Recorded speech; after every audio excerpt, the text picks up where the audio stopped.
Mon fils avait disparu 3 ans.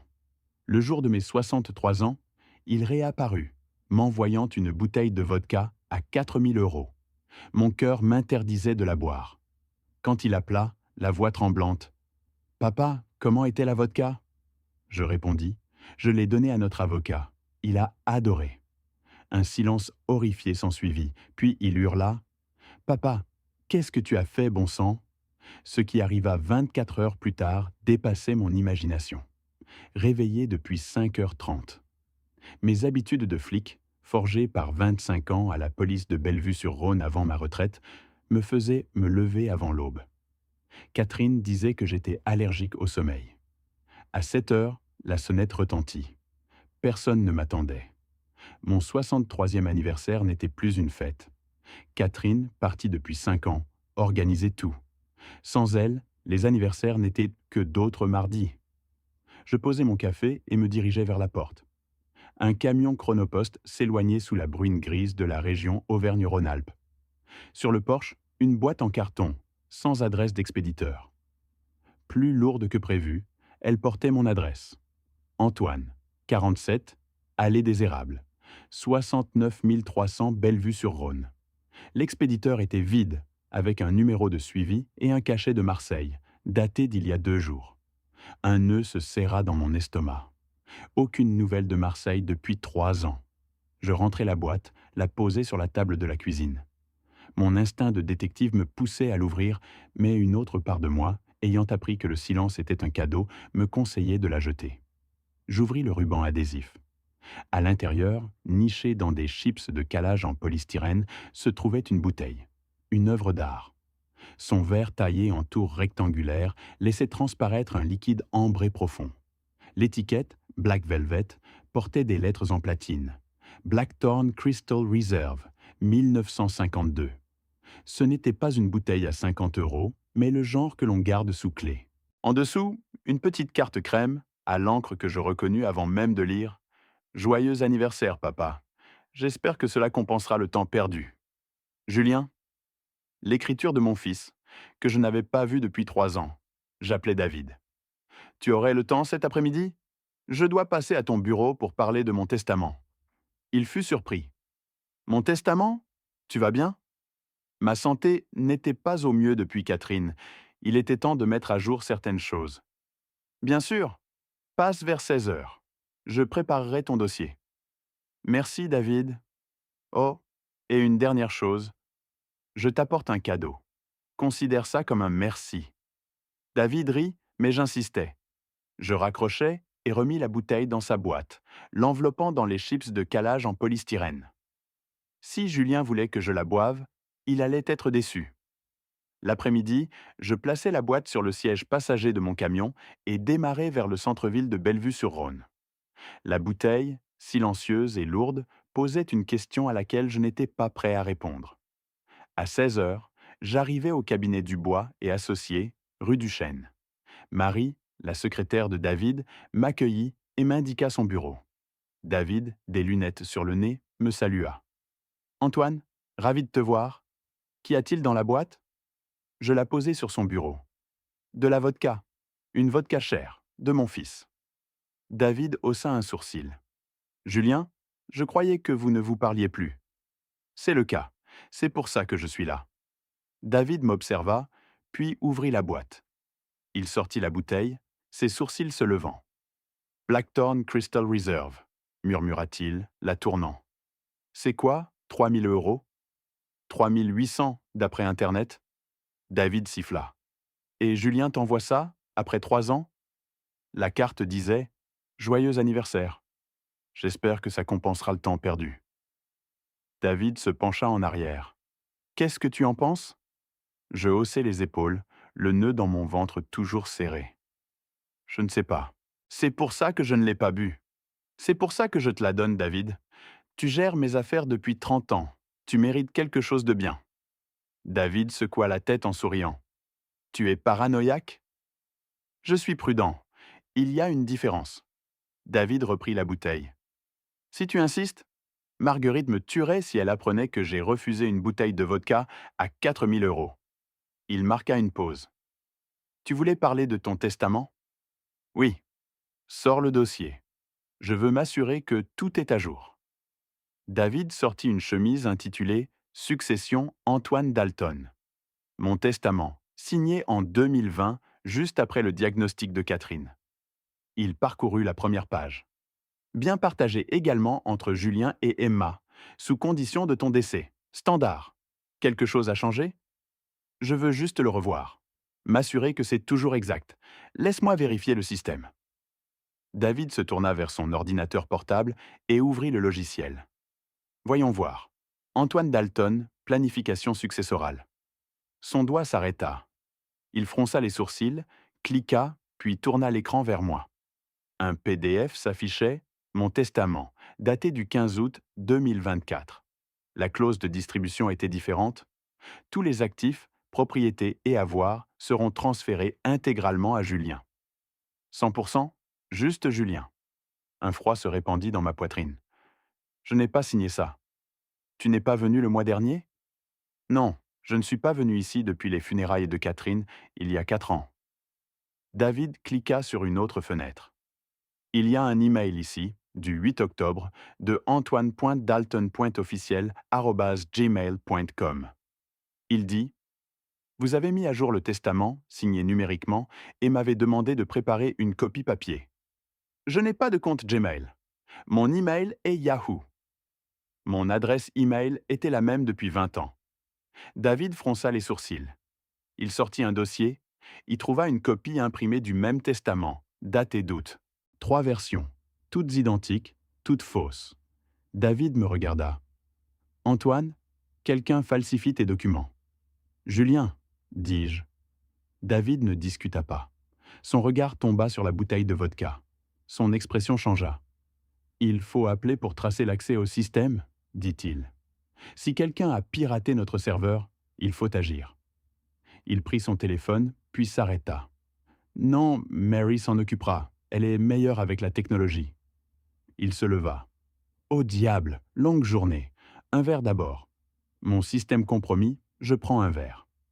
Il se dirigea vers le bar, prit 2 verres en cristal, rompit le seau de la bouteille de vodka. Le liquide coula. David remplit les verres et m'en tendit un. À 30 ans d'amitié, dit-il. Je refusai. Je suis sous traitement cardiaque, pas d'alcool. David haussa un sourcil. Depuis quand? Depuis Catherine. Ma tension est un désastre, ordre du médecin. Il haussa les épaules. Plus pour moi alors? Il but une gorgée. D'où? Dit-il.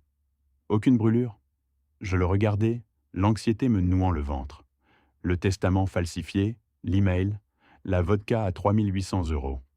Quelqu'un avait décidé de réécrire ma succession. David reprit son téléphone. J'appelle Mary. Il composa. Mary répondit et David lui expliqua la situation. Système compromis, documents falsifiés. Mary s'en chargerait dès le lendemain matin. David la remercia et raccrocha. J'acquiesçai, mais ce délai ne me plaisait pas. Nous parlâmes encore 10 minutes. David s'enquit de ma santé, je répondis comme d'habitude. Il me parla d'une affaire qu'il venait de clore, mais mon esprit hanté par ce testament falsifié. Quand je me levai pour partir, le ciel s'était assombri. « Merci pour ça, David, » dis-je en désignant la bouteille. « Tu es sûr de ne pas vouloir la reprendre ?»« Absolument, profites-en. » David me raccompagna à la porte. « Je te tiendrai au courant. » J'acquiesçai. Je rentrai chez moi, réchauffai un reste de chili. J'envisageais d'appeler mon ancien partenaire, Franck, mais je n'avais rien de concret, juste un mauvais pressentiment et un document falsifié. Je me couchai tôt. Mon téléphone s'illumina, me tirant de mon demi-sommeil. L'appel arriva à 21h47. Je plissai les yeux devant l'écran. « Margaret Whitmore », répondis-je. Sa voix me frappa comme un coup de poing, rauque, essoufflé, brisé. « Antoine. » « Oh mon Dieu. »« Antoine, c'est David. Il y a quelque chose qui ne va pas. Nous sommes à l'hôpital. Il pense qu'il a été... » Le mot resta coincé dans sa gorge. Étranglé, empoisonné. J'étais hors du lit avant qu'elle ne finisse sa phrase. Mes mains trouvèrent mon jean, mes clés. Le téléphone collé à mon oreille. Je m'habillai en vitesse. Margaret continuait de parler, les mots se bousculant. Ambulance, douleur à la poitrine, cœur qui s'emballe. « J'arrive », dis-je avant de raccrocher. Le trajet jusqu'à l'hôpital général de Bellevue-sur-Rhône prit 15 minutes. Mon esprit allait plus vite que la voiture. David avait bu de cette bouteille. Un verre, peut-être deux, et maintenant, il était à l'hôpital. Julien avait envoyé cette bouteille. Les pièces ne s'assemblaient pas encore, mais la forme commençait à se dessiner. Je me garai juste après 22 heures et courus vers l'entrée. La salle d'attente des urgences sentait l'antiseptique et le café brûlé. Margaret se tenait près du poste des infirmières, les bras croisés, le visage pâle. Elle me vit et traversa la pièce. « Antoine ?» Sa voix se brisa. « Ils ne me disent rien. Que s'est-il passé ?» Nous regardions la télévision. Il a dit qu'il se sentait étourdi. Puis, il a saisi sa poitrine, a dit que son cœur s'emballait. J'ai appelé le 15. Est-il conscient ? Il l'était, mais ils l'ont emmené il y a 1 heure. Une infirmière passa et je l'interpellai. David Whitmore est arrivé il y a environ 1 heure. Problème cardiaque. Pouvez-vous nous dire quelque chose ? L'infirmière jeta un coup d'œil à son dossier. Êtes-vous de la famille ? Je suis sa femme, dit Margaret. Le médecin vous informera bientôt. Monsieur Whitmore est stable, mais nous effectuons un dépistage toxicologique complet, annonça l'infirmière. Toxicologie ? La voix de Margaret se fit ténue. L'infirmière expliqua que c'était la procédure standard pour écarter toute contamination, ce à quoi Margaret demanda si David était empoisonné. Pas encore, mais presque, répondit l'infirmière. L'infirmière disparut. Margaret s'effondra sur une chaise. L'agent Patel, un jeune flic que je connaissais, entra et vint droit vers moi. « Monsieur Antoine, j'ai quelques questions. Vous avez vu Monsieur Whitmore vers 16 heures. Lui avez-vous donné quelque chose ?» Je gardai ma voix ferme. « Je lui ai donné une bouteille de vodka à 4 000 €. Un cadeau. » Patel nota. « En avez-vous bu ? » « Non, je prends des médicaments pour le cœur. »« Et Monsieur Whitmore en a bu ? » ?»« Un verre, peut-être 2. »« L'avez-vous toujours ? » ?»« Non, je la lui ai laissée. » Patel hocha la tête. « Nous la récupérerons comme preuve. Et Monsieur Antoine, ne quittez pas la ville ces prochains jours. » Ces mots me frappèrent. « Vous pensez que j'ai fait ça ? Vous lui avez donné de l'alcool, et il est aux urgences avec des symptômes d'ingestion d'une substance toxique. Vous êtes une personne d'intérêt. » J'avais été flic assez longtemps pour comprendre. « Je serai là, » dis-je. Patel partit. Je m'assis près de Margaret. Le médecin des urgences apparut juste avant minuit. Il annonça que David était stable, son rythme cardiaque sous contrôle. Les résultats toxicologiques prendraient 1 ou 2 jours. David était transféré en soins intensifs et Margaret put le voir. Je restai 1 heure de plus, puis partis. Les rues étaient désertes. Je rentrai chez moi en pilote automatique. La maison était froide. Je m'assis à la table de la cuisine, là où j'avais ouvert le colis ce matin. Je sortis un carnet et notai « 12 octobre 2024, 1h30. David a bu la vodka que je lui ai donnée. Il est à l'hôpital. Les flics pensent que c'est moi. Ils ont pris la bouteille comme preuve. M'ont dit de ne pas quitter la ville. Mais c'est Julien qui a envoyé cette bouteille. Julien, qui ne m'a pas parlé depuis 3 ans. Julien, qui a falsifié mon testament et piraté le système de David. Coïncidence ?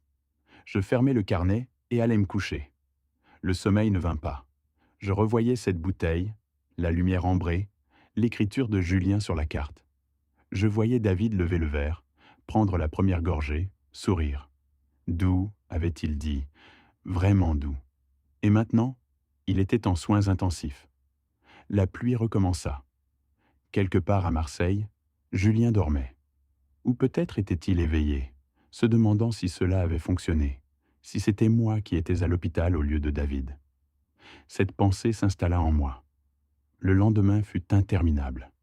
Je restai chez moi, évitant le téléphone, tentant d'éloigner mon esprit de cette bouteille et du regard de l'agent Patel. Personne d'intérêt. J'étais dans le garage quand mon téléphone vibra. C'était Franck, mon ancien partenaire de 25 ans dans la police, désormais détective. Nous ne nous étions pas parlé depuis des mois. Je répondis.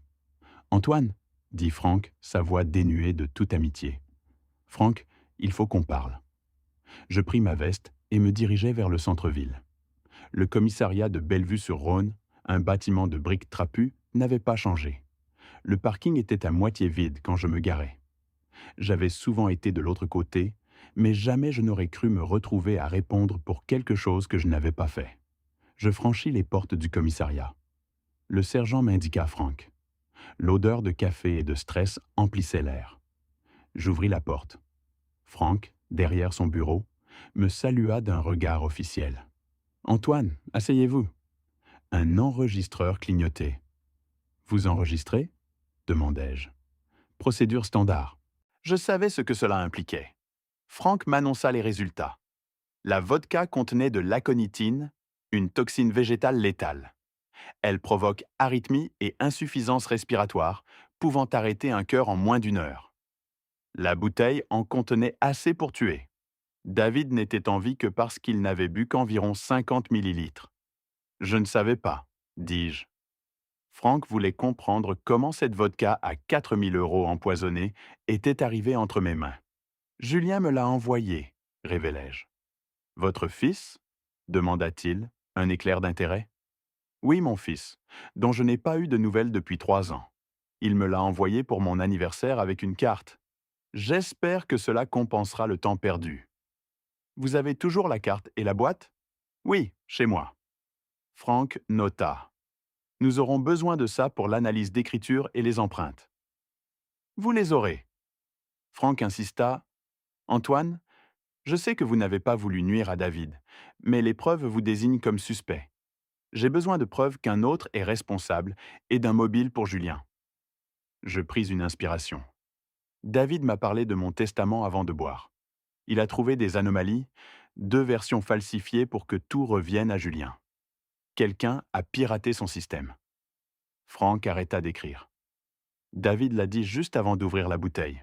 Il voulait qu'on trace l'accès. Franck appela, puis raccrocha.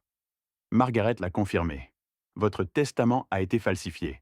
Nous enquêtons sur Julien, mais il nous faut un lien direct avec la vodka. Vérifiez le suivi Chronopost, l'adresse de l'expéditeur, le condo de Julien à Marseille. Franck nota. Nous le ferons. Franck ferma le dossier. Vous n'avez pas bu de la bouteille à cause de votre traitement cardiaque. Quel médicament ? De la nitroglycérine pour la tension. Quand l'avez-vous prise pour la dernière fois ? Il y a 2 jours. Pourquoi ? La mâchoire de Franck se serra. Je veux que votre médecin vérifie cette ordonnance. L'implication me frappa. Vous pensez que Julien a trafiqué mes médicaments ? Si Julien vous a envoyé une bouteille empoisonnée, il est capable de remplacer vos pilules. Je me levai. J'appelle le docteur Brennan. Franck me raccompagna. Apportez-moi les boîtes, la carte, et soyez prudent. Si votre fils est derrière tout ça, vous êtes toujours une cible. Je quittai le commissariat, tremblant de colère. J'appelai le docteur Brennan. J'ai besoin que vous testiez ma nitroglycérine. Vérifiez si elle a été trafiquée. Il accepta. Apportez la bouteille à mon cabinet. Je rentrai, pris le flacon et me dirigeai vers sa clinique. 1 heure plus tard, Brennan revint, le visage grave. « Antoine, ce n'est pas de la nitroglycérine. » Je me levai. « Qu'est-ce que c'est ? » Un inhibiteur calcique, une classe complètement différente. Si je l'avais prise lors d'un épisode cardiaque, ma tension aurait chuté dangereusement. J'aurais pu perdre connaissance, ou pire. Quelqu'un a échangé vos médicaments, confirma le docteur Brennan, tandis que la pièce vacillait autour de moi. Il me prescrivit une nouvelle nitroglycérine, m'interdisant l'ancienne et m'enjoignant de prévenir la police. Depuis le parking, j'appelai Franck pour lui rapporter la découverte. Il assura qu'il enverrait quelqu'un récupérer les fausses pilules comme preuve. Rentré chez moi, l'esprit embrumé, la maison me parut froide. Assis à la table de la cuisine, je notais ma terrible conclusion. Franck avait confirmé la conotine létale dans la vodka. Marc avait survécu. Julien avait envoyé la bouteille, falsifié mon testament, piraté le système de Marc et maintenant échangé mes médicaments. Il ne voulait pas seulement nuire à Marc, il voulait me tuer. Mais pourquoi ? Je fixais les mots jusqu'à ce qu'ils se brouillent, puis refermais le carnet. Le lendemain soir, Mon téléphone sonna. Je réchauffais de la soupe quand l'écran afficha un numéro inconnu de Marseille. Je décrochai. Un silence, puis une voix calme que je n'avais pas entendue depuis 3 ans. Papa, tu as aimé mon cadeau? Mon doigt appuya sur le bouton d'enregistrement par vieil instinct de flic. La voix de Julien, après 3 ans de silence, me demandant si j'avais aimé son cadeau, clochait terriblement. Je gardai un ton neutre. Julien. Je me déplaçai vers le salon pour une meilleure réception. Non, je ne l'ai pas bu. Une brève pause trahit sa réévaluation. Pourquoi pas? Je suis sous traitement. Je ne peux pas mélanger avec l'alcool. Tu le saurais si tu avais appelé ces 3 dernières années. Mes mots furent plus acerbes que prévu. Une autre pause, plus longue. Sa voix changea, moins désinvolte. Alors, qu'en as-tu fait? Je l'ai donné à un ami. 3 secondes de silence complet. Puis Julien, plus tranchant. Fais attention. Quel ami? Ce n'était pas de la curiosité, c'était de la panique. Je laissai la question en suspens. Pourquoi tu demandes? Oh, juste par curiosité, papa. Cette bouteille m'a coûté cher. Je détesterais qu'elle soit gaspillée. Son intérêt était trop délibéré. S'il s'en souciait, c'est qu'il savait. Il l'a appréciée, dis-je, ma voix égale. Bien, c'est bien. J'espère qu'il en a savouré chaque goutte. Les mots tombèrent froids. Puis la ligne se coupa. Je restais là, le téléphone à l'oreille. Mon esprit tournait à plein régime. Julien n'avait pas demandé qui était l'ami avant que je ne dise avoir donné la bouteille. La pause, ces 3 secondes, c'était la surprise, le choc, puis la question soigneusement formulée. Quel ami? Julien savait que quelqu'un avait bu de cette bouteille et que ce n'était pas moi. Peut-être l'avait-il vu aux nouvelles. Bellevue-sur-Rhône était assez petite pour qu'un avocat connu aux urgences fasse la une du journal local. Je composai le numéro de Franck. Il décrocha à la 2e sonnerie. « Antoine, qu'est-ce qui ne va pas ?» Julien vient d'appeler. Il a demandé si j'avais aimé le cadeau, si j'avais bu la bouteille. Quand je lui ai dit que je l'avais donné à un ami, il est resté silencieux 3 secondes, puis il a demandé « Quel ami? Qu'est-ce que vous lui avez dit ?»« Rien, mais Franck, il sait. Il sait que quelqu'un en a bu, et il sait que ce n'était pas moi. Vous avez enregistré l'appel ? Chaque mot. Envoyez-le-moi tout de suite. » Je raccrochai, envoyai l'enregistrement à Franck, puis posai le téléphone. Julien avait appelé après 3 ans de silence, après m'avoir envoyé du poison et falsifié mon testament. Il voulait vérifier si son plan avait fonctionné. En découvrant que j'étais en vie, il avait cherché à savoir qui avait pris ma place. Ce n'était pas fini. Je vérifiais chaque fenêtre et porte. Tout était sécurisé, mais je devais savoir si quelqu'un tentait de s'introduire. Dans le garage, je trouvais une bobine de fil noir de Catherine, fin et solide. Je coupai un morceau et le tendis à hauteur de cheville devant la porte d'entrée, l'attachant à la poignée et au porte-manteau. Il se briserait si la porte s'ouvrait. Une vieille astuce de flic. J'installai ensuite une caméra de sécurité, sans pile mais crédible, sous l'auvent du porche, orientée vers l'allée. Quiconque s'approcherait penserait que je surveillais. Le soleil couché, la rue était sombre. Je scrutais les ombres avant de rentrer, verrouiller et me faire un café. Assis, les faits étaient très clairs. Julien avait envoyé du poison, appelé, et savait que son plan avait échoué. Il réessayerait. Je me couchai, mais le sommeil fut difficile. Chaque bruit me tirait du sommeil. Mon téléphone, volume à fond, attendait le moindre signe. Rien ne vint. À l'aube froide, j'étais déjà éveillé. Enfilant un jean et un sweatshirt, je me dirigeais pieds nus vers la porte. Le fil avait disparu, sectionné net au milieu, les 2 extrémités pendantes. Quelqu'un était entré et reparti. La caméra sur le porche était déplacée, ne filmant plus l'allée. L'intrus savait quoi chercher.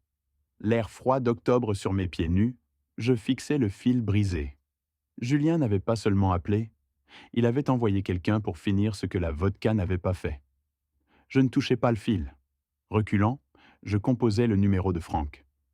Il décrocha, la voix pâteuse de sommeil. « Antoine, il est 6 heures. Quelqu'un est entré chez moi cette nuit. » Un silence. « Vous êtes sûr ? Le fil devant la porte est sectionné. La caméra sur le porche est déplacée.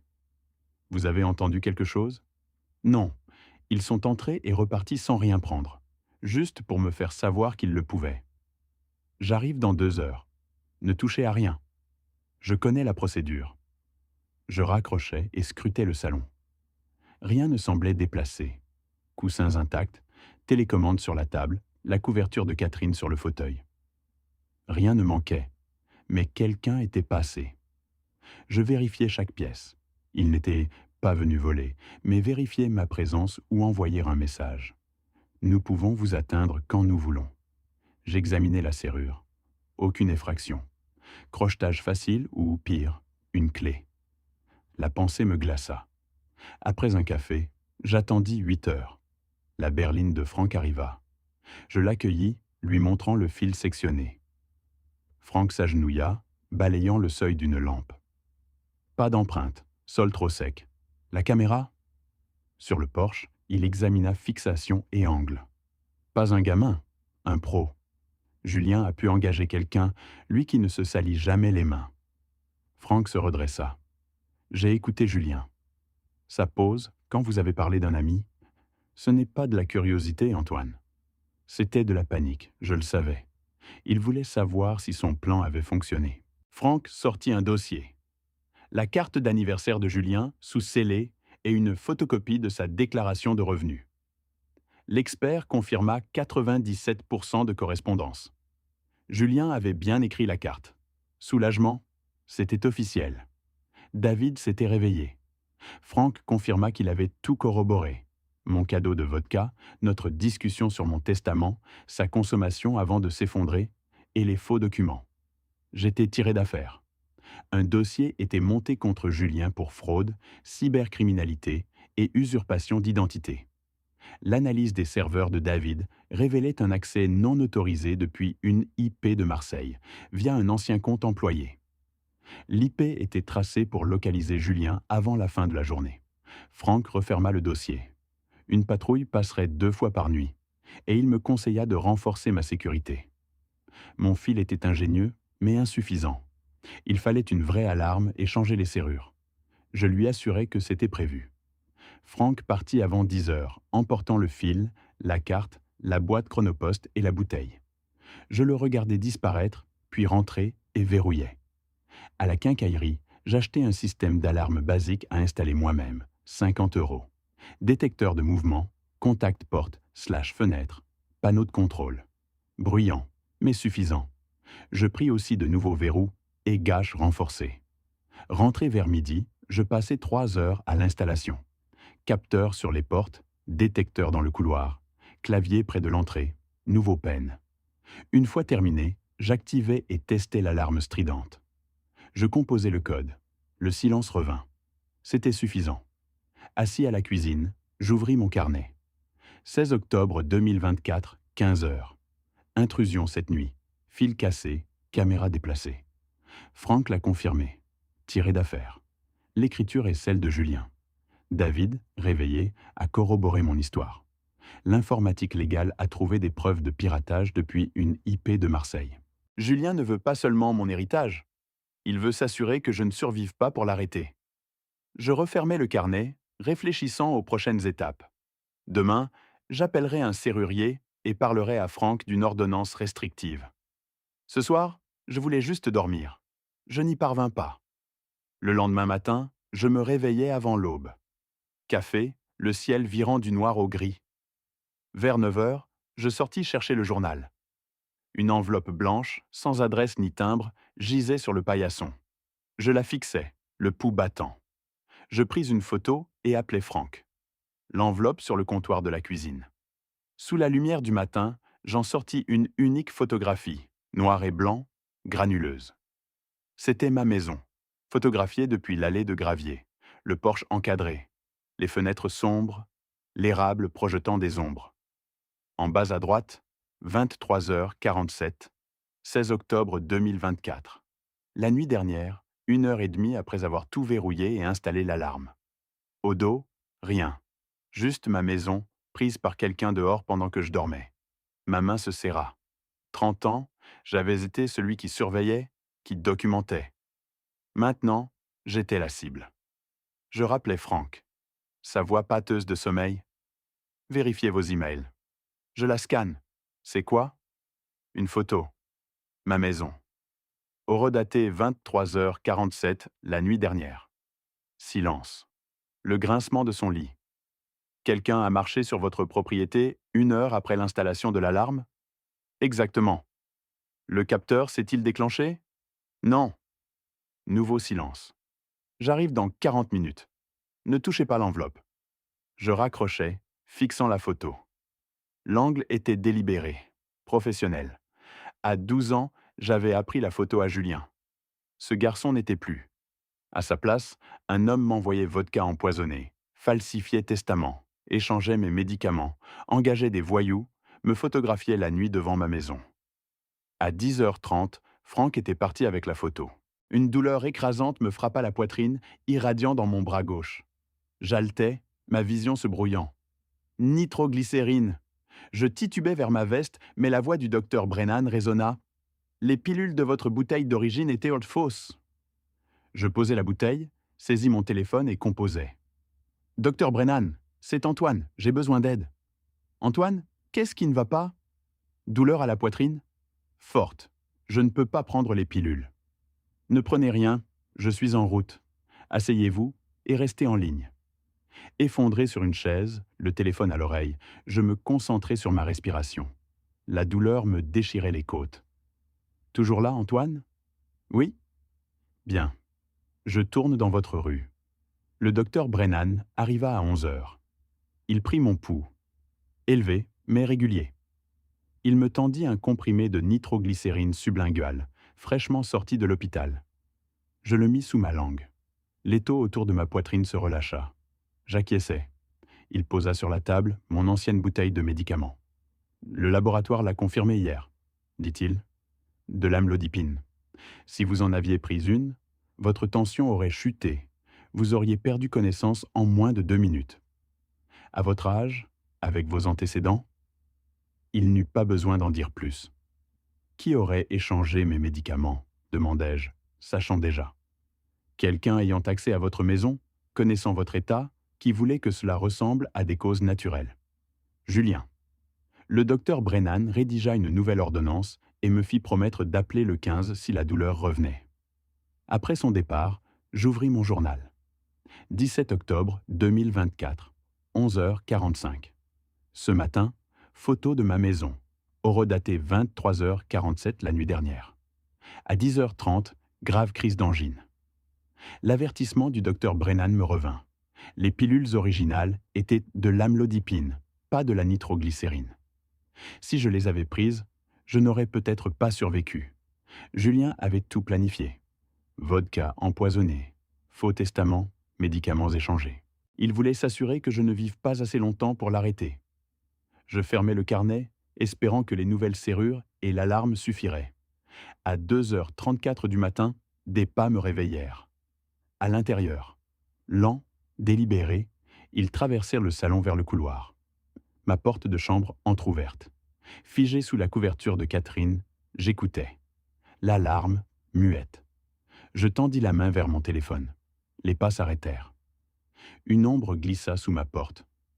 Une voix basse et inconnue dit « Monsieur Antoine, il faut qu'on parle. » Mon revolver de service, un Smith & Wesson modèle 10 que j'avais porté 23 ans dans la police, était dans le tiroir. Mes doigts trouvèrent la poignée. Je me levai sans bruit. La voix venait d'en bas. Calme. Je me glissai dans le couloir, le dos au mur, le revolver levé. La veilleuse de la cuisine éclairait le parquet. Je suis descendu. Le salon, sombre sous la lune, abritait une silhouette immobile sur le canapé. J'ai allumé la lumière. L'homme, une quarantaine, veste en cuir noir et cheveux gominés, n'a pas scié. Il a levé les mains. « Doucement, détective », a-t-il dit. « Je ne suis pas là pour vous faire de mal. » J'ai gardé le revolver pointé. « Qui êtes-vous »« Vincent. » Il a demandé à baisser les mains. « Gardez-les là où elles sont. » Il a révélé. « Votre fils doit 300 000 € à mes employeurs. » Le chiffre m'a frappé. Vincent a expliqué que Julien avait accumulé ses dettes de jeu, principalement au poker et aux paris sportifs, dans un club privé à Marseille. J'ai baissé le revolver, me demandant le rapport. Vincent a poursuivi: votre fils a offert mon assurance vie de 500 000 euros comme garantie, dont il est le bénéficiaire à votre décès. Il a assuré à mes employeurs votre santé fragile, ce qui a prolongé son délai. La pièce a vacillé.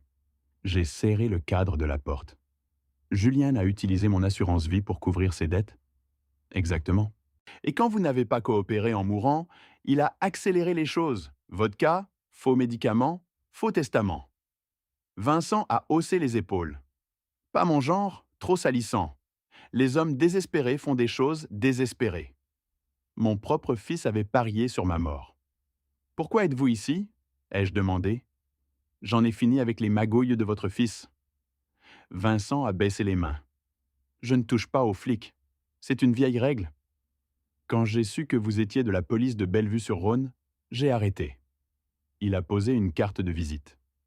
Vous aurez besoin de preuves, nom, date, transaction. Je ne peux témoigner, mais je peux vous orienter. Julien a signé des documents, passé des appels. Tout est là, si vous savez où chercher. Pourquoi m'aideriez-vous? Vincent s'est levé. Le plan de Julien m'a mis dans une mauvaise posture. Et je n'aime pas ça. Vous me rappelez mon père. Flic à la retraite, problème cardiaque, trop têtu. Il méritait mieux? Vous aussi. Il s'est dirigé vers le couloir. Votre alarme n'a pas sonné car j'ai coupé la ligne électrique extérieure avant d'entrer, a dit Vincent. 30 secondes avec une pince.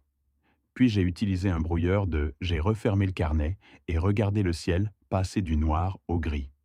À 6h30, Franck a rappelé, sa voix tendue de fureur contenue. À 7h, Franck et des agents étaient là chez moi, avec un kit forensique. À midi, nous avions un mandat. 2 jours plus tard, le 20 octobre, alors que j'examinais des relevés bancaires obtenus par Franck, mon téléphone a vibré. Un appel vidéo d'Emma est apparu, et mon cœur s'est serré de soulagement. J'ai répondu. Le visage lumineux de ma petite fille, ses cheveux blonds attachés, ses yeux bleus vifs, a rempli l'écran. « Papy, tu as répondu. »« Papy, a-t-elle répété, son sourire s'élargissant.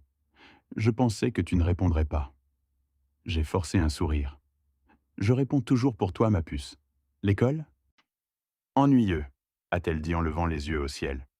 Madame Henderson nous fait faire des tables de multiplication tous les jours. Je les connais. Les multiplications sont importantes, ai-je dit. Tu en auras besoin plus tard. C'est ce que maman dit, a-t-elle chuchoté en se penchant vers la caméra. Mais je crois qu'elle ne veut pas m'aider avec mes devoirs. J'ai ri. Où est ta maman? Elle est en haut, au téléphone. Elle est souvent au téléphone. Emma a penché la tête. Papy, quand viendras-tu me voir? Tu as promis de m'emmener au zoo avant qu'il ne fasse trop froid. Je lui avais promis ça en juillet. Bientôt, ai-je dit, détestant ce mensonge. J'ai été occupé, mais je viendrai.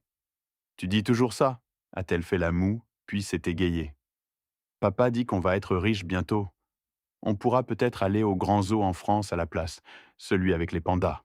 Ces mots m'ont glacé. J'ai gardé une expression neutre. Ton papa a dit ça? Oui, il est très content ces derniers temps. Il dit que tout va s'arranger, qu'on n'aura plus de soucis d'argent.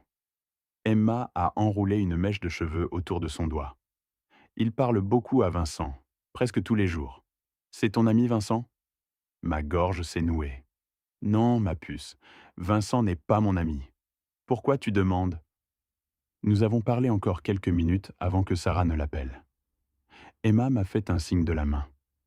Je dois y aller. Je t'aime, papy. Je t'aime aussi, Emma. L'écran est devenu noir. Je suis resté immobile, fixant la tablette éteinte. Les mots d'Emma résonnaient. Papa dit qu'on va être riche bientôt.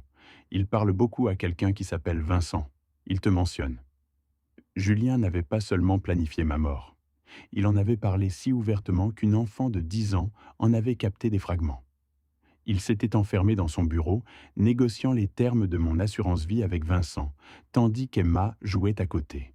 J'ai noté dans mon journal qu'Emma m'avait confié ces détails, ajoutant que Julien lui avait interdit d'en parler et qu'elle avait entendu Sarah se disputer avec lui et pleurer. Mon fils utilisait sa propre fille comme couverture pour planifier ma mort. J'ai refermé le carnet et appelé Franck. Antoine, qu'y a-t-il m'a-t-il demandé. Je lui ai rapporté les propos d'Emma.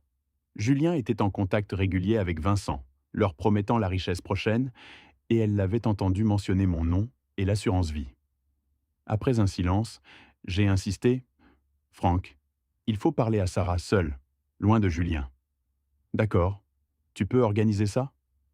Je vais essayer.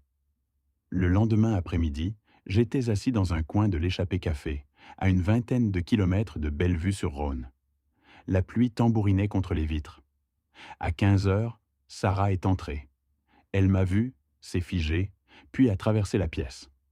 Elle semblait plus petite que dans mes souvenirs, recroquevillée, les mains serrées autour d'une tasse de café intacte. Des cernes sombres marquaient ses yeux, ses cheveux pendaient mouillés. Sa contenance habituelle avait disparu. « Merci d'être venu, ai-je dit doucement. Elle a hoché la tête. J'ai failli ne pas venir. Je sais. Après le départ de la serveuse, j'ai repris. Sarah, Emma m'a appelé il y a 2 jours. Elle m'a dit des choses qu'elle n'a pas comprises. Sa mâchoire s'est serrée. Qu'est-ce qu'elle a dit? Que Julien lui a dit que vous seriez bientôt riche, qu'il parle régulièrement à Vincent, et qu'elle l'a entendu mentionner mon nom et l'assurance vie. Ses yeux se sont fermés, puis se sont rouverts, humides. Je lui ai dit d'arrêter, qu'Emma était trop jeune pour garder des secrets. Il n'a rien voulu entendre. Depuis combien de temps es-tu au courant? Elle a pris une inspiration tremblante. De la dette? 6 mois. J'ai trouvé un email sur son ordinateur portable en avril, laissé ouvert. Un avocat de la famille Benedetti discutait des modalités de paiement pour 300 000 euros. Elle s'est serrée dans ses bras. J'ai confronté Julien. Il m'a dit que c'était sous contrôle, qu'il avait un plan, que je devais lui faire confiance. Et tu l'as cru? Antoine, je voulais le croire. Sa voix s'est brisée. C'est mon mari, le père d'Emma. Je voulais croire qu'il n'était pas assez stupide pour emprunter de l'argent à la mafia. Je me suis penché en avant. Sarah, je dois être très clair. Savais-tu pour la vodka empoisonnée? Pour les faux médicaments pour le cœur? Elle a relevé la tête, les yeux écarquillés. Quoi? On m'a envoyé une bouteille de vodka empoisonnée à l'aconitine. Mon avocat l'a bu et a failli mourir. Quelqu'un a aussi échangé mes pilules de nitroglycérine. Si j'en avais pris une, je serais mort. La couleur a déserté son visage. Non, non, je ne savais pas. Je le jure, Antoine, je ne savais pas. Ses mains tremblaient si fort qu'elle a dû poser sa tasse. Julien m'a dit qu'il travaillait sur un refinancement, une opportunité commerciale. Il n'a jamais rien dit à propos de... Elle s'est interrompue, une main sur la bouche. Son choc semblait sincère. Quand Vincent a-t-il commencé à vous suivre? En juillet. Je l'ai vu devant l'école d'Emma, puis devant notre appartement. Julien a admis qu'il travaillait pour ses créanciers, nous surveillant pour s'assurer que nous ne nous enfuirions pas. Elle s'est essuyé les yeux. Julien m'a menacé. Si je parlais à qui que ce soit, il disparaîtrait, nous laissant, Emma et moi, avec la dette et les Benedetti à nos trousses. Il avait fait de sa femme et sa fille des otages. Sarah, je dois te demander de témoigner. Révèle tout au procureur, les emails, les menaces de Julien et Vincent. Sans ton témoignage, nous n'avons pas assez de preuves. Elle me fixait, partagée entre la peur et un certain soulagement. Si je témoigne, que m'arrivera-t-il? Je savais pour la dette. Je n'ai rien dit. Ne suis-je pas complice? J'ai maintenu ma voix ferme. Tu as été contrainte. Julien t'a menacé de vous abandonner, Emma et toi. Un procureur avisé le comprendra. Et s'ils ne le comprennent pas, alors nous les ferons comprendre. J'ai sorti mon téléphone. Je vais appeler le détective Franck. Il peut organiser une rencontre avec le procureur départemental. Nous négocierons une immunité complète pour toi en échange de ta coopération. Tu témoignes, tu t'en sors. Son souffle s'est coupé. Et Emma? Emma sera en sécurité. C'est notre priorité. Julien ne pourra plus vous menacer une fois qu'il sera en détention. Sarah a fixé le téléphone un instant, puis a hoché la tête. D'accord, fais-le. J'ai composé le numéro de Franck. Il a décroché à la 2e sonnerie. Antoine, dis-moi que tu as de bonnes nouvelles. Franck, je suis à l'échappée café avec Sarah. Elle est prête à témoigner. Elle connaissait la dette et Vincent, mais ignorait tout de la vodka ou des médicaments. Julien l'a menacé de l'abandonner avec Emma si elle parlait. Nous avons besoin d'un accord d'immunité. Une pause. Mets-la sur haut-parleur. J'ai activé le haut-parleur. Tu es en ligne, Franck. Madame, ici le détective Franck. Avez-vous été en contact avec votre mari depuis que vous avez accepté de rencontrer Antoine aujourd'hui? La voix de Sarah était à peine un murmure. Non. Il pense que je rends visite à ma sœur à Villefranche-sur-Saône. Bien, gardez ça comme ça. Je contacte le bureau du procureur départemental immédiatement. Pouvez-vous rester là où vous êtes pendant la prochaine heure? Oui. D'accord. Ne bougez pas. Je vous donnerai une réponse bientôt. La ligne a coupé. Sarah a expiré lentement, ses épaules s'affaissant. Et si Julien le découvre? Il ne le fera pas, ai-je dit, bien que peu sûr. Franck est discret, et sous protection des témoins, Julien ne pourra plus vous atteindre. Elle a hoché la tête, la peur toujours présente. 2 jours plus tard, le 23 octobre, Franck et moi étions devant les bureaux du cabinet Dubois et Associés. Le bâtiment, inchangé, dégageait toujours cette odeur de vieux papier et de cire citronnée. Maître Dubois père était en convalescence. Son fils, Thomas Dubois, avait repris le cabinet. Il nous a accueillis dans le hall, un homme d'une quarantaine aux yeux vifs, et nous a conduits à la salle de conférence. « Messieurs, mon père m'a dit que vous viendriez. » La salle de conférence sentait le cuir et le vieux papier. Thomas Dubois nous a invités à la longue table en acajou, puis a ouvert un coffre-fort mural dissimulé derrière un tableau. Il en a retiré une chemise cartonnée à mon nom. « Mon père gardait l'original ici », a dit Thomas en posant le dossier. Il ne faisait jamais confiance au numérique pour les documents successoraux. J'ai ouvert le dossier. À l'intérieur, un testament daté du 15 mars 2020, signé de ma main et attesté par Maître Dubois père et sa secrétaire. Le texte était clair. À mon décès, ma succession serait divisée également entre Julien et Emma, avec une fiducie établie pour Emma jusqu'à ses 25 ans. « C'est le vrai », ai-je murmuré. Thomas a hoché la tête. « C'est la version que mon père a déposée auprès de l'État. Mais il y a 3 semaines, quand vous lui avez apporté cette vodka, il a consulté le dossier et a trouvé autre chose. Il a ouvert son ordinateur portable. Un PDF est apparu. Un autre testament, daté du 15 août 2024, portant une signature numérique qui ressemblait à la mienne. Cette version laissait 100% de ma succession à Julien, sans mention d'Emma. Franck s'est penché, la mâchoire serrée.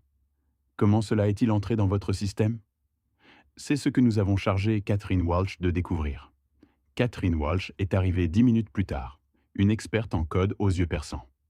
Elle a posé une tablette sur la table et a lancé un diaporama. « Messieurs, a-t-elle commencé, votre fils a mené une attaque en 3 phases contre le système de Whitmore et associés. » Elle a tapoté l'écran. La première diapositive montrait un journal de serveur. Première couche, intrusion cybernétique.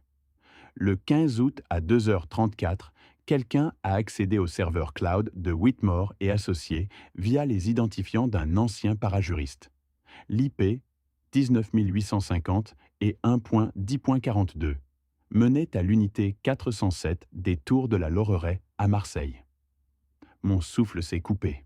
Depuis l'appartement de Julien, l'intrus a supprimé mon testament original de mars 2020 et téléchargé le faux PDF d'août 2024 en moins de 2 minutes. C'était professionnel, mais les journaux de serveurs ont permis de retracer l'IP via 3 couches de proxy jusqu'au Tour de la Loreraie. La police de Bellevue-sur-Rhône a confirmé que le bail était au nom de Julien. La diapositive suivante montrait une photo granuleuse d'un couloir, horodaté du 12 septembre à 23h55. Deuxième couche, intrusion physique. Un homme, corpulence correspondant à Julien, est entré dans le bureau de David Whitmore et y est resté 8 minutes. Le lendemain, une copie imprimée du faux testament d'août sur papier à en-tête du cabinet Dubois et associés a été trouvée sur le bureau de Mary Baker. Thomas a confirmé que son père n'avait jamais imprimé ce document et n'en avait eu connaissance qu'après ma visite. La troisième diapositive affichait un en-tête d'email. Troisième couche, ingénierie sociale. Le 8 octobre à 9h20, David a reçu un email d'Antoine.Dalton.officiel@gmail.com demandant de mettre à jour ses dossiers avec le testament mis à jour. Catherine m'a demandé si j'utilisais Gmail, ce que j'ai nié, confirmant mon compte Yahoo de 15 ans. L'email était falsifié et l'IP d'origine menait encore une fois à l'appartement de Julien. Franck a résumé 3 couches, cybernétique, physique, sociale. Catherine a confirmé. Chaque couche renforçait les autres. Le numérique, l'imprimé, l'email. Ce n'était pas opportuniste, détective, a-t-elle ajouté. C'était prémédité, méthodique, exécuté sur 2 mois. Les dates s'affichaient 15 août, 12 septembre, 8 octobre. Julien avait tout planifié dès la mi-août, bien avant mon anniversaire et l'envoi de la vodka empoisonnée. Il avait tout anticipé, cherchant à m'effacer. Franck s'est levé. Thomas, j'ai besoin de copies certifiées de tout. Testament original, journaux serveurs, images de sécurité, en-tête d'email. Je les transmettrai au procureur aujourd'hui. Thomas a acquiescé. Franck s'est tourné vers moi. Antoine, nous le tenons.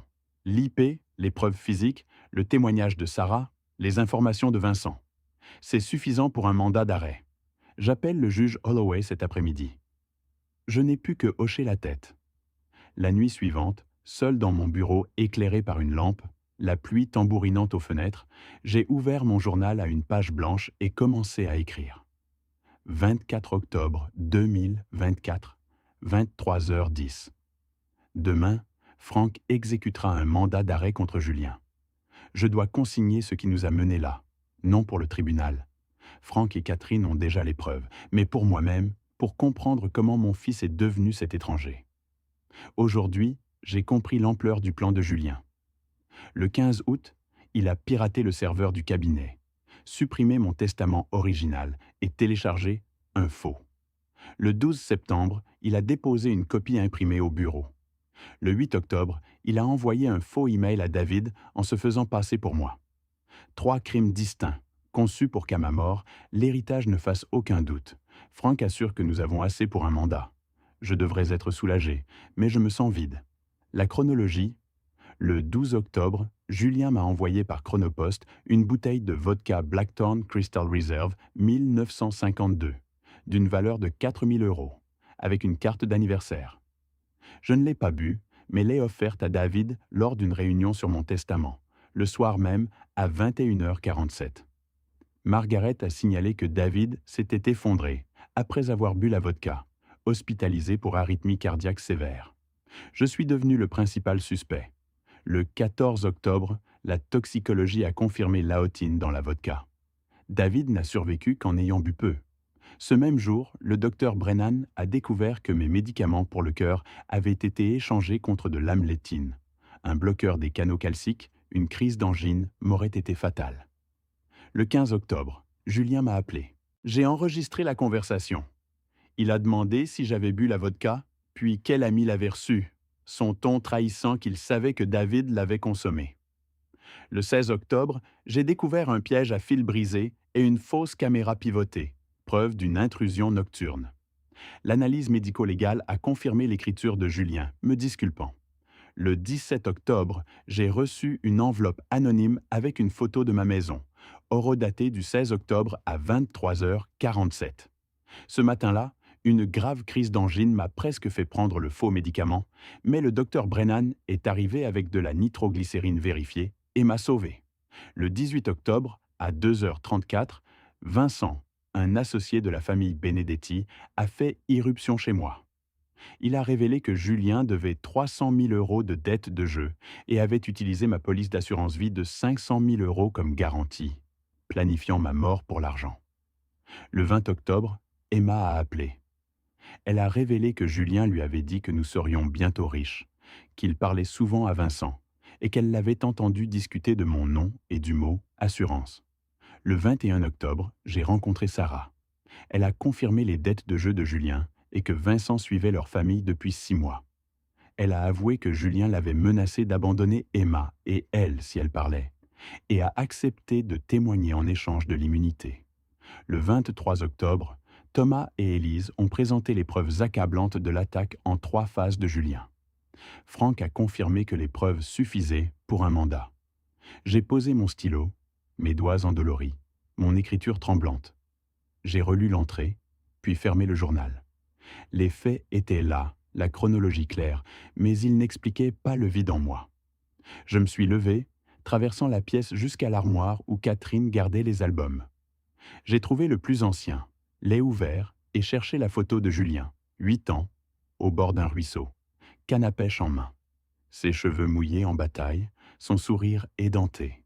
Je me tenais à ses côtés, une main sur son épaule, brandissant la truite que nous avions pêchée. Catherine avait pris cette photo un samedi matin de juin, à l'époque où les week-ends rimaient avec crêpes, parties de pêche et histoire du soir, quand mon fils riait à mes blagues et posait 1000 questions. Pendant 10 minutes, j'ai fixé la photo de l'enfant qu'avait été Julien, tentant de le concilier avec l'homme qu'il était devenu. Impossible. J'ai serré la photo contre moi, murmurant à la mémoire de Catherine: « Je suis désolé de ne pas avoir pu le sauver, mais je dois l'arrêter. Sinon, Emma ne sera pas en sécurité. Personne ne le sera. » La photo n'offrait aucune réponse.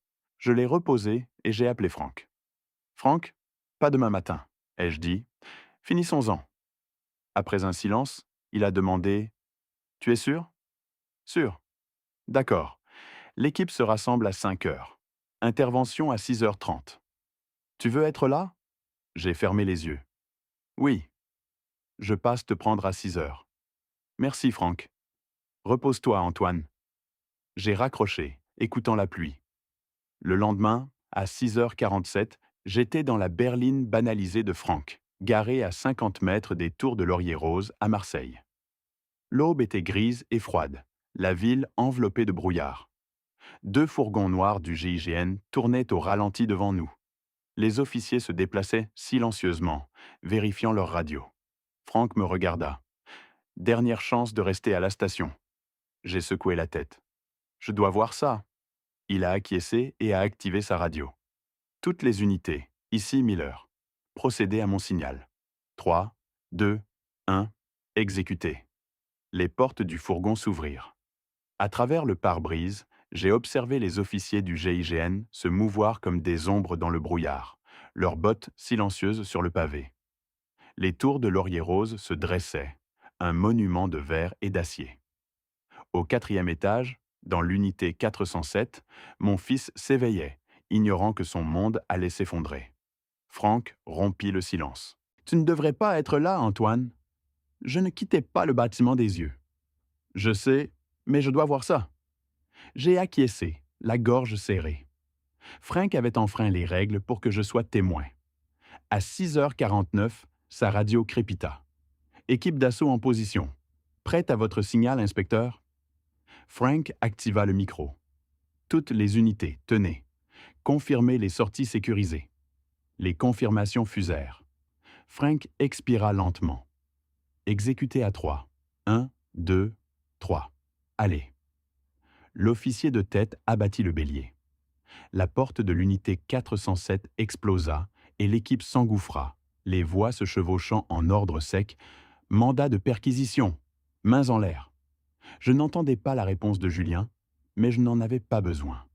Par l'embrasure, j'ai vu les officiers se déployer, leurs lampes torches déchirant l'obscurité. 2 d'entre eux émergèrent, encadrant une silhouette, Julien. Grand, mince, en t-shirt blanc et boxeur, les mains menottées.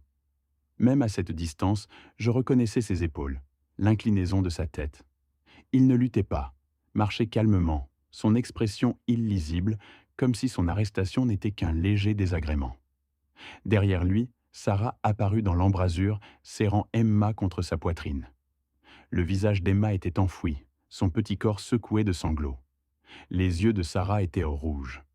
Le cri d'Emma, aigu et désespéré, déchira le brouillard et ma poitrine se fendit. Franck posa une main sur mon bras. « Reste dans la voiture, Antoine. » Je suis resté. À 7h15, alors que Julien était embarqué dans un fourgon de transport, une berline noire s'arrêta. Vincent en sortit, impassible. Il s'approcha de Franck et lui tendit une clé USB scellée. C'est l'enregistrement du 10 octobre, entre Julien et mes anciens employeurs. Tout ce dont vous avez besoin, dit-il d'une voix neutre. J'ai déjà négocié l'immunité avec le procureur. Mon avocat a les documents. Franck demanda quand il avait enregistré ça. 2 semaines avant la livraison de la vodka, Julien a appelé pour confirmer. Je l'ai enregistré comme assurance, au cas où ça tournerait mal. Il jeta un œil au fourgon. On dirait que c'est le cas. Franck glissa la clé dans sa poche. Vous devrez témoigner. Je sais, mon avocat s'en chargera. Avant de partir, Vincent me regarda à travers le pare-brise.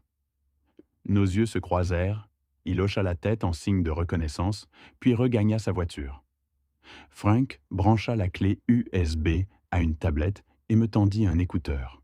« Tu es sûr de vouloir entendre ça ?» J'ai acquiescé. Il lança l'enregistrement. Après un grésillement, la voix froide de Julien résonna.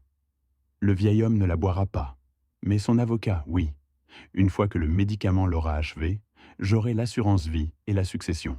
500 000 € plus ce qui restera. Assez pour éponger la dette. » Une voix rauque répondit « Tu as intérêt à ne pas te rater, gamin. 300 000 €, c'est un prix élevé. Si tu ne livres pas, on se paiera autrement. Ta femme et ta gamine feront de bonnes garanties. » Julien répondit sans émotion « Je ne me raterai pas. Le plan est infaillible. Personne ne se doutera d'un cadeau d'anniversaire. » La ligne se coupa. J'ai retiré l'écouteur, les mains tremblantes. Franck a repris la tablette. À travers la vitre du fourgon, le profil de Julien restait impénétrable. Puis, il tourna la tête et me fixa. Son sourire était froid, délibéré, comme pour dire « Je sais ce que j'ai fait, et je le referai. » Sa mâchoire se serra un instant, une lueur fugace sous le masque, puis elle disparut. Pendant quelques secondes, nous nous sommes fixés, père et fils. Je ne reconnaissais rien dans ses yeux. Puis le fourgon s'éloigna. Emma se libéra de Sarah et courut vers la rue, criant « Papa, papa, ne me quitte pas !» Je sortis de la voiture, la rattrapant avant qu'elle n'atteigne le trottoir. Elle s'effondra contre moi, ses sanglots déchirants. Je la serrai. « Ça va aller, ma puce, » murmurai-je, bien que rien n'allait vraiment. « Je suis là. » Sarah nous rejoignit, le visage pâle. « Antoine, je suis tellement désolé. Je ne savais pas. »« Je sais, » dis-je. « Ramène-la à la maison. Franck t'appellera pour le procès. » Elle hocha la tête, prit la main d'Emma et la ramena vers le bâtiment. À 10 heures ce matin-là, j'étais dans une salle d'interrogatoire sans fenêtre, à la police de Bellevue-sur-Rhône, fixant le miroir sans teint. Franck se tenait à mes côtés. La porte s'ouvrit. 2 agents firent entrer Julien, menotté et calme. Ils l'installèrent en face de moi. Julien me regarda et sourit. « Bonjour, papa. » La pièce était petite, éclairée par un néon bourdonnant. Une table métallique nous séparait. Julien était assis, les mains menottées posées sur la table. Son t-shirt froissé, ses cheveux en bataille, mais sa posture restait détendue, presque désinvolte. Franck se tenait dans un coin avec un agent, nous observant. L'air sentait le vieux café et le nettoyant industriel. Julien inclina la tête, m'étudiant comme une partie d'échecs. « Alors, quoi maintenant, papa? Tu vas me dire à quel point tu es déçu ?» Je ne répondis pas. Ma gorge était serrée, mes mains tremblaient. « Franck, Antoine, tu n'es pas obligé. Nous avons tout ce qu'il faut. Tu peux attendre dehors. » Je secouai la tête. Je dois lui parler. Franck regarda Julien. « Vous êtes prêt à parler à votre père? Juste vous deux ?» Julien nous lança un léger sourire. « Bien sûr, pourquoi pas? Une dernière discussion à cœur ouvert, n'est-ce pas ?» Franck hocha la tête, la mâchoire serrée.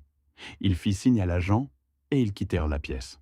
Je savais que Franck nous observait et enregistrait depuis l'autre côté du miroir sans teint. Pour les 10 prochaines minutes, nous serions seuls. « Pourquoi ?» dis-je enfin, ma voix à peine un murmure. « Pourquoi, Julien?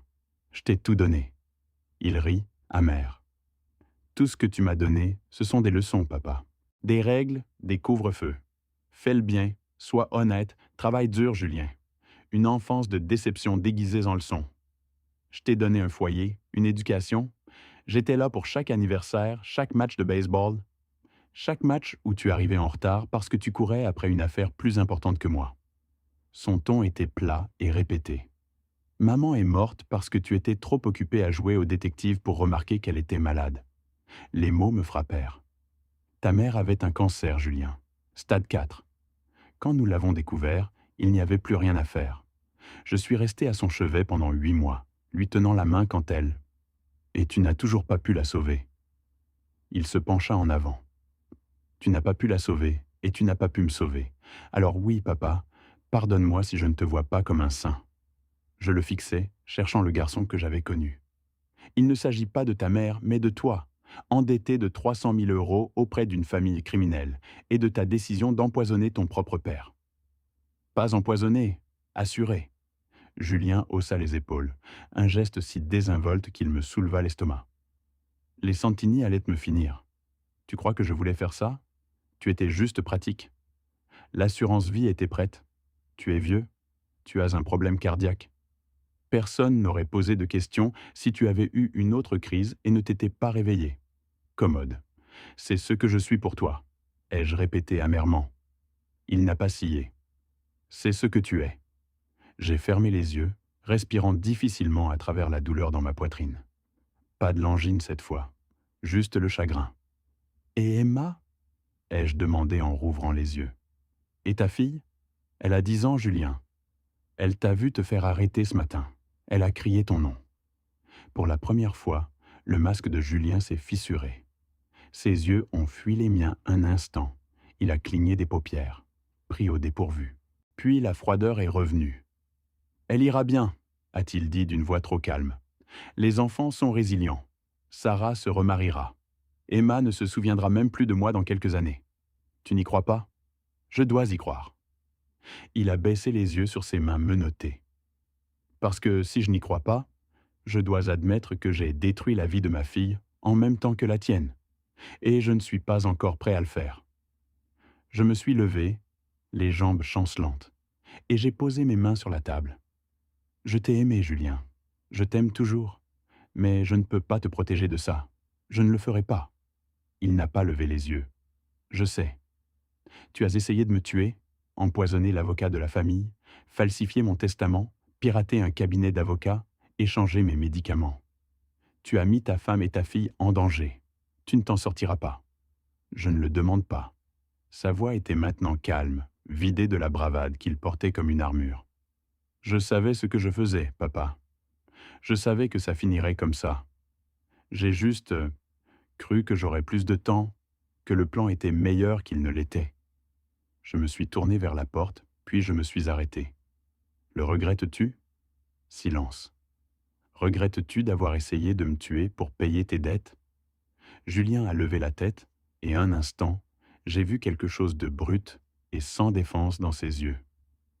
Pas du remords, mais de l'épuisement. L'épuisement d'un homme qui avait fui les conséquences pendant des années, enfin rattrapé. Non, a-t-il dit doucement. Non, j'avais besoin de l'argent. Tu étais sur mon chemin, c'est tout. J'ai hoché la tête. Alors, c'est fini ici. Franck a ouvert la porte. Ramenez-le en cellule. Nous avons terminé, ai-je dit sans regarder Julien. Dans le couloir, j'ai entendu Julien murmurer un dernier « Au revoir, papa ». Je ne me suis pas retourné. 6 semaines plus tard, le 8 décembre, je me tenais devant la salle d'audience 3B au palais de justice de Bellevue-sur-Rhône. Mes mains tremblaient en ajustant ma cravate. Le couloir était baigné d'une lumière hivernale. Franck est apparu à mes côtés, 2 tasses de café à la main. Il m'en a tendu une. « Prêt ?» a-t-il demandé. J'ai bu une gorgée de café. « Non. »« Bien. Ça veut dire que tu es encore humain. » Les portes de la salle d'audience se sont ouvertes. Un huissier nous a fait signe d'entrer. La salle 3B sentait le bois poli et l'anxiété. Je me suis assis au 3e rang derrière la table de l'accusation, les mains jointes. Devant moi, Julien était assis à côté de son avocate, Rebecca Hayes, dans un costume gris, cheveux bien peignés, posture droite, expression vide. Il ne m'a pas regardé. La juge Patricia Holloway, Une femme aux cheveux grisâciés et au regard perçant était assise sur l'estrade. À sa droite, 12 jurés occupaient le box, leur visage neutre. L'huissier s'est avancé. Levez-vous. L'État de la région Auvergne-Rhône-Alpes contre Julien Castellano. Nous nous sommes levés, puis rassis sur un signe de la juge. Monsieur Castellano, a-t-elle dit, vous êtes accusé de tentative de meurtre au premier degré, de fraude, d'usurpation d'identité et de complot. Comment plaidez-vous? Julien s'est levé, les épaules carrées. Non coupable, votre honneur, a-t-il dit d'une voix ferme et confiante. J'ai senti quelque chose se tordre dans ma poitrine. Très bien, a hoché la juge Holloway, se tournant vers l'accusation. Monsieur Morrison, votre déclaration liminaire. Monsieur Morrison, un homme à l'énergie maîtrisée, s'est levé. Il a boutonné sa veste et s'est tourné vers le jury. Mesdames et messieurs, vous entendrez une histoire de cupidité, de trahison et de froide détermination.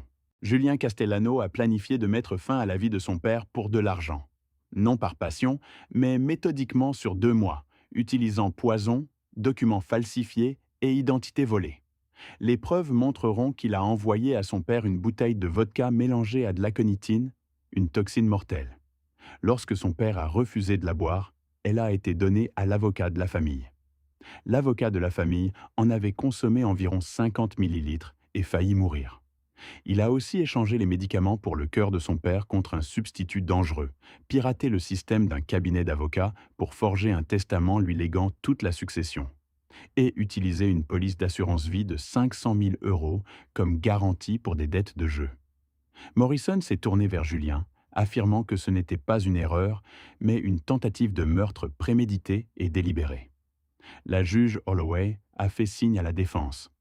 Rebecca Hayes s'est approchée du jury. Mesdames et messieurs, mon client a commis de graves erreurs, mais par peur, non par malveillance. Julien devait 300 000 € à une organisation criminelle qui menaçait sa vie, celle de sa femme et de sa fille. Désespéré, il a paniqué. L'accusation veut vous faire croire que Julien est un tueur de sang-froid, mais c'est faux. Il était un homme accablé de dettes, manipulé, essayant de protéger sa famille. Elle s'est assise. Les jurés ont échangé des regards. L'accusation a appelé le docteur Michael Brennan, qui a témoigné de l'empoisonnement de l'avocat de la famille et de l'échange de mes médicaments. Morrison a présenté les preuves. L'avocat de la famille a ensuite été appelé. Sa voix était calme quand Morrison lui a demandé de décrire le 12 octobre. Antoine m'a apporté une bouteille de vodka. J'en ai bu environ 60 millilitres. En moins d'1 heure, j'ai ressenti de fortes douleurs thoraciques. À l'hôpital, les médecins m'ont dit que j'avais été empoisonné. Catherine a présenté les journaux de serveur, prouvant que le testament piraté avait été téléchargé depuis l'appartement de Julien, unité 407 des Tours des Lauriers, le 15 août à 2h34. À 14h, Morrison m'a appelé à la barre. J'ai confirmé que Julien connaissait mon problème cardiaque, m'ayant envoyé la vodka par Chronopost pour mon anniversaire. Ne lui faisant pas confiance, je l'avais donnée à l'avocat de la famille, qui avait failli mourir. Les preuves ont désigné Julien comme expéditeur, malgré les soupçons initiaux de la police. Rebecca Hayes a souligné notre relation tendue, suggérant une altération externe de la bouteille. J'ai rétorqué que le seau était intact et que l'écriture, ainsi que le suivi Chronopost depuis Marseille, désignaient Julien. À son insinuation de partialité, j'ai affirmé que mon témoignage était basé sur des preuves. Elle a clos son contre-interrogatoire. À 17h, la juge a levé la séance. Épuisé, j'ai retrouvé Sarah dans le couloir. Elle m'a fait un signe de tête. Son témoignage était pour le lendemain. Le lendemain, l'ambiance était glaciale. J'ai observé Sarah s'avancer, pâle et tendue, ses doigts tremblants en prêtant serment. Julien, immobile, ne la regardait pas. Morrison a interrogé Sarah. D'une voix à peine audible, elle a admis connaître la dette et la surveillance de Vincent, mais pas l'empoisonnement. Elle a révélé les menaces de Julien de disparaître avec Emma si elle parlait. Sarah a produit un email de Julien à un avocat, daté du 3 octobre. Une fois le vieil homme parti, je transférerai 200 000 € immédiatement. Morrison a confirmé que le vieil homme désignait Antoine. Rebecca Hayes a souligné que Sarah témoignait en échange d'une immunité, suggérant qu'elle rejetait la faute sur Julien pour se protéger. Les yeux de Sarah ont brillé. Je témoigne parce que ma fille mérite une mère qui dit la vérité. Julien nous a tous mis en danger. Je ne le laisserai pas faire à nouveau. Après Sarah, Vincent a pris la barre. Il a confirmé avoir été employé par la famille Benedetti pour surveiller Antoine, Julien leur devant 300 000 euros, remboursables par l'assurance vie de son père. Son rôle était de s'assurer qu'Antoine reste en vie. Vincent a déclaré que Julien n'avait jamais montré de remords, traitant cela comme une transaction. Quand il s'était retiré, ne voulant pas s'impliquer avec des flics, Julien avait ri, disant que son père était trop fier. Morrison a brandi la clé USB de l'enregistrement du plan de Julien. Vincent a expliqué l'avoir fait pour prouver qu'il n'était pas le donneur d'ordre. Maître Fournier refusa de contre-interroger. À 14 heures, Maître Leclerc entama sa plaidoirie finale. Mesdames et messieurs, Julien est coupable d'une tentative de meurtre prémédité et calculée. Il a envoyé de la vodka empoisonnée, échangé des médicaments vitaux, piraté un cabinet d'avocats pour forger un testament. Quand son père a donné la vodka à M. Dubois, Julien n'a pas prévenu, le laissant frôler la mort et faisant de son propre père le principal suspect. C'est de la cruauté. Les preuves sont accablantes. Le verdict doit être coupable. Maître Fournier se leva. Mon client a agi par peur, non par malice, paniqué par les menaces d'une organisation criminelle pour une dette de 300 000 euros. Personne n'est mort, et Julien n'a blessé personne directement. Monsieur Dubois a bu la vodka de son plein gré, et Antoine n'a jamais pris les faux médicaments. Ce n'est pas une tentative de meurtre, tout au plus une mise en danger délibérée. Elle se rassit. Le silence tomba. Le juge Lambert invita le jury à délibérer. Un verdict unanime. Il était 16h03. J'attendais dans le couloir avec Franck, buvant un café amer, le ciel s'assombrissant. Franck resta silencieux à mes côtés. À 20h15, l'huissier annonça le retour du jury. Le juge Lambert demanda le verdict. Le président du jury prononça « coupable » à toutes les accusations. Tentative de meurtre au premier degré, fraude, usurpation d'identité et complot. Le juge Lambert hocha la tête. Reconnu coupable de tous les chefs d'accusation, Julien serait condamné le 30 décembre et fut placé en détention. Il se leva lentement, la mâchoire serrée, me fixa d'un regard froid et vide, puis tourna le dos aux officiers qui l'escortèrent hors de la salle. Je ne bougeais pas. À 20h45, je sortis du tribunal dans la nuit froide de la région Auvergne-Rhône-Alpes. La neige commençait à tomber, légère. Frank apparut à mes côtés. « Ça va ?» Je hochai la tête, incertain. « C'est fait. La sentence est dans 3 semaines. Il prendrait 20 à 25 ans. Tu y seras ?» Je secouai la tête. « Non, j'en ai assez entendu. » Franck me tapota l'épaule. « Rentre chez toi, Antoine. Repose-toi. » Je le regardai s'éloigner, puis rejoignis ma voiture. La neige tombait plus fort. Pour la première fois depuis 2 mois, une forme de paix m'envahit. Mais je savais que ce n'était pas encore fini. La neige tombait depuis le matin, recouvrant les érables et l'allée d'un silence. À la fenêtre de la cuisine, je la regardais s'accumuler, effaçant les traces. Catherine disait que la première neige offrait un nouveau départ. Je ne savais si j'y croyais, mais je le désirais. À 15h, la sonnette retentit. Emma était sur le porche, dans son manteau rouge, les cheveux blonds parsemés de flocons, les joues roses de froid. Elle tenait un sac à dos et leva vers moi des yeux pleins d'espoir. « Salut, papy !» Je m'agenouillai, la serrai dans mes bras, inspirant l'odeur de son shampoing. Un instant, je ne pus parler, la serrant fort. Entre ma puce, il fait glacial. Emma s'assit à la table, une tasse de chocolat chaud entre les mains. Elle parla de l'école, de ses amis, d'un chat. Je la laissai parler, appréciant cette normalité. Finalement, elle me regarda. « Papy, où est papa ?» Je m'étais préparé à cette question, répétant des réponses honnêtes mais douces, sans en trouver d'adéquates. « Ton père a fait de grosses erreurs, Emma. À cause d'elle, il doit partir pour longtemps. » « Combien de temps ?»« Très longtemps. » Son front se plissa. « Il a fait du mal à quelqu'un ?» Il a essayé de faire du mal et la loi prévoit des conséquences. Elle resta silencieuse, puis me demanda « Tu l'aimes encore ?» Les yeux piquants, je lui pris la main. Oui, je l'aime encore. Mais l'amour ne suffit pas toujours à réparer ce qui est brisé. Les choix des gens peuvent blesser ceux qu'ils aiment, et cela, l'amour ne peut le défaire. Une larme coula sur sa joue. Il me manque. Je sais, ma puce, à moi aussi. Cet après-midi, nous avons préparé des biscuits avec la recette de Catherine. Emma, sur un tabouret, mesurait la farine et cassait les œufs. La chaleur du four et l'odeur de vanille emplissèrent le silence. Pendant que les biscuits refroidissaient, Emma trouva l'album photo. Sur son tabouret, elle feuilleta les pages. C'est papa ? Je me penchai. La photo montrait Julien à 8 ans, souriant, pêchant au bord d'un ruisseau. J'étais à ses côtés. C'est lui. Il avait attrapé une truite presque aussi grande que lui. Emma traça l'image du doigt. Il a l'air heureux. Il l'a été longtemps, très heureux. Qu'est-ce qui s'est passé ? Je m'assis à côté d'elle. Il s'est perdu. La vie s'est compliquée et ses choix l'ont éloigné de qui il était.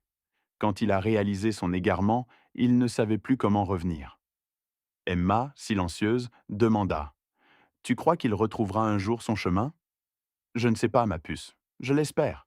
Mais l'espoir ne garantit pas toujours que les choses se passeront comme on le souhaite. Elle hocha la tête, solennelle, et referma l'album. À 20 heures, Sarah arriva. Emma me serra fort dans ses bras. « Je t'aime, papy. »« Je t'aime aussi, Emma, plus que tu ne l'imagines. » Sarah, fatiguée mais reconnaissante, me remercia. « Merci, Antoine. » J'acquiesçai. « Prends soin d'elle. »« Je le ferai. » Je l'ai regardée s'éloigner sous la neige, le manteau rouge d'Emma éclatant sur le blanc, et ne fermai la porte qu'après la disparition de leurs feux arrière. Je m'assis à la table de la cuisine, mon journal ouvert, le stylo lourd. Dehors, la neige tombait, rendant la maison plus vide. Je commençai à écrire. 23 décembre 2024, 20h15. Dans une semaine, Julien sera condamné. Frank m'avait informé que le procureur recommandait 25 ans, avec libération conditionnelle après 15. Je n'y serai pas. J'ai passé assez de temps dans les tribunaux, surtout après avoir été le principal suspect pendant 48 heures après l'empoisonnement de David. Cette tâche ne s'efface pas. Julien passera les 15 prochaines années, peut-être plus, en cellule. Moi, je les passerai ici, à tenter de comprendre ce qu'il est devenu et à me souvenir du garçon de la photo, celui qui riait, pêchait et voyait son père comme un héros. Je fis une pause, fixant les mots, puis regardai la photo de Catherine sur la cheminée. Je lui murmurai « J'ai essayé de le sauver, Catherine. J'ai tout fait, mais je n'ai pas pu. » Je repris le stylo.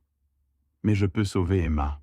Elle est innocente et entière, et peut-être que c'est suffisant. » Je refermai le journal.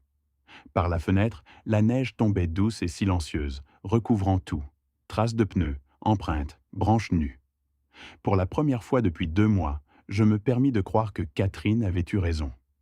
La première neige donnait la permission de recommencer. Dehors, le monde était blanc, calme et nouveau.